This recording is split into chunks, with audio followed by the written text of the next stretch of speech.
Welcome to another PC Sports Cards video. This is Josh with PC Sports Cards. Decided we'd change it up, put myself on the camera. We're going to do something completely different, something that we've never done before. I'm going to do a video of 5 different cards that we've picked up recently. Actually, I've picked up recently. These are from my collection, my investment, my speculation. Go over why I bought them, tell you what my target price is on them, and just talk about the hobby a little bit. So hopefully you guys like this. If you do, comment below. If you don't, disagree, agree, whatever it is, make those comments. We're always happy to interact with you. And remember, always hit that subscribe button, click the little bell to get alerts so you know when we put new videos up. First card up, we have 1986 Fleer, Karl Malone rookie card, PSA 10. Gonna see if I have a stand over here so I don't have to hold it the entire time, which I do. Perfect. So I saw this one at auction. I won for $3,275. As you could tell, this card hasn't sold that low since since August of 2020. So in almost 2 years, it hasn't sold that low. You'll see later on in one of the videos we talk about how June and early July are really good buying periods for August, September. National is usually a catalyst, and this is one of those cards that I think you're not going to find cheaper. My target price here is $4,000. As you can tell, June 19th, one sold for $4,000. June 12th, one sold for $4,000. June 6th, one sold for $4,500. It has come down a little bit, but being well below all of those numbers, 20% below all of those numbers, I feel really safe with this purchase. I'm going to list it on eBay for probably $4,500 or best offer, or $4,250 or best offer. Take $4,000, make a quick few $100. Really simple one. You'll see that the cards I buy are usually in the $3,000 to $10,000 range. I sometimes buy higher end ones, but that's usually the area that I like to play in. What I want you to take away from this is you don't have to be playing in that area to use the same kind of strategies.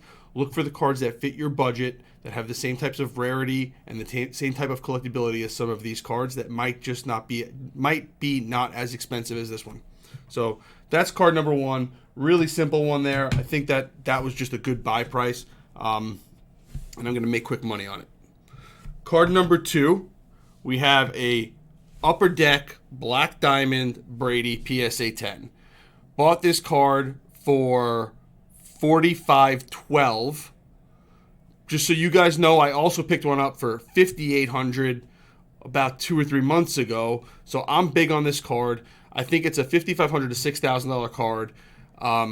What we have seen is the recent trend of the card going down to that $4,500 to $5,000 range. One sold for $5,100 right before I bought this for $4,500. Again, I'm in that 15 to 20% down rate. I think it's got upside potential, and we haven't seen these prices since January of 2021. Even as most recent as February, this is an $8,000, $9,000, $10,000 card. I expect it to come back up as the season goes underway. People are selling these right now to get out of them. What we're seeing is cards like this, people have gotten a little bit cheaper over time, a long time ago, or they're grading them and they're selling them to make their money, and the market is stabilizing back to where it was in early to mid 2020, which is a great buying point, because right now the only way that the card would be worth less, and we'll get to this with a later one, the only way the card would be worth less is if the market has actually contracted, or the desire for guys like Brady and Karl Malone and some of the other guys that we're going to show later on haven't gone up, right? And I think people are coming in to buy those key names, not coming in to buy Joe Blow. All right.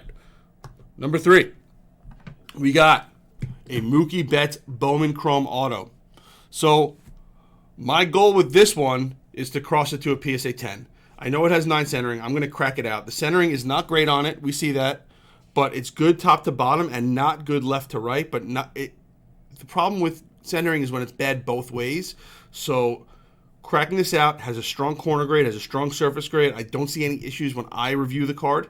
Crack it out. I'm going to send it in at the probably send it in at the $9.99 declared value level. If I get upcharged because it gets a 10, that's great. If not, I don't mind waiting for this card to come back. I'm a buy across the board on Mookie Betts rookie autos because there just aren't a lot. We've talked about it a bunch. There just aren't a lot of Mookie Betts autos in general, and even less on-card rookie autos. So he is way undervalued in my opinion. I'll tell you, we don't own much, but I'm slowly picking these up. I did sell a True Gem Plus for like $1,300 a day before I picked this one up for $1,000. So I made a little bit of money, got into a cheaper version of it that I think could cross. And if it's a PSA 9, my downside is that $750, $800 with still upside in Mookie Betts long term because I believe in his value long term. So that's why I bought the Mookie Betts card. Number 4, big number 4, Kevin Durant Chrome Refractor, BGS 9.5. So I picked this one up for about $3,500. I expected. Oh, I didn't take off cross to PSA. I'm not crossing this one to PSA, obviously. I forgot to remove that from the text. Whatever. So I expect this to be $5,000 to $5,500 again. Lots of trade talk. He's going to go to a team that's going to contend. We're going to see a tick in his price. And what I want to show you here is what I alluded to a little bit earlier in the video. And this isn't a long video, so you can always scroll back to it. Time to buy is in July and June for August and September. We'll see here. Let's see if I could do it here. If you see it right here, last July, $7,000 for a BGS 9.5, $8,000, $7,500. This 13.9 was probably like a True Gem Plus or 0.5 from a dime, so let's ignore that one. So you have $7,500, $7,900, $7,100, and then all of a sudden in August, right after the National, 11.5 and 11. So we see the pop after the National when basketball season starts getting talked about. On top of that, look at the top of this. These prices were the same, almost the same, $3,700. $2,600 is lower, obviously, but only $1,000 lower. $3,700 for a BGS 9.5 before the market exploded in 2020. So this is back to pre-COVID pricing, basically. So I'm buying Durant, who has exploded during COVID pricing at pre-COVID pricing, and I just think that's a steal.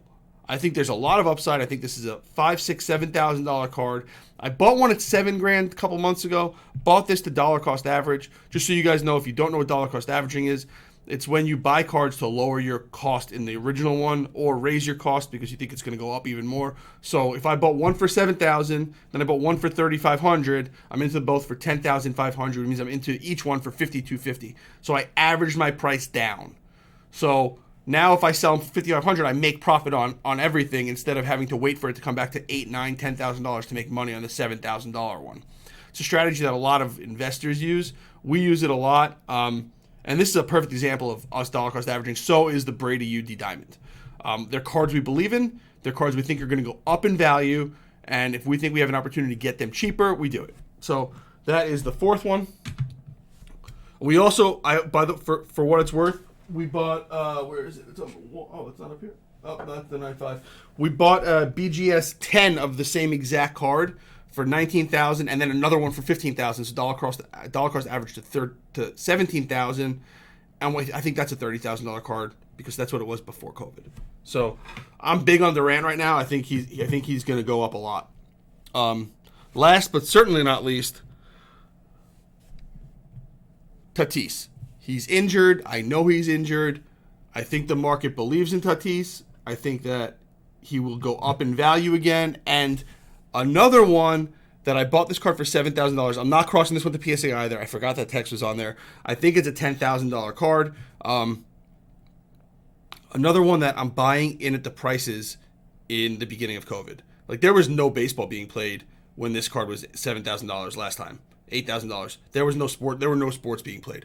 So I think the upside here is 10 to 15,000. He comes back. He comes back hot. It could go even higher than that. A lot of people are holding at bigger numbers. I know we bought one for like 17 or 18 grand before the season started, before he got hurt. So I'm a big fan of this, and other guys like it, like Soto and Acuna. I think they're both down also. So all three of those guys I'm buying.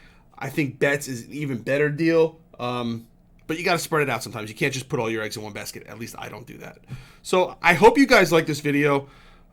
We get asked a lot about what we're buying and who we're buying and why we're buying it. So I figured I'd put this out. I'll try to do one of these every week or two when we pick stuff up so you can see what we're buying and know that we're not just talking about it. And if we are talking about it, we're showing you and being open about what we actually own in those players, not just saying it and then hiding our stock like some other people might do.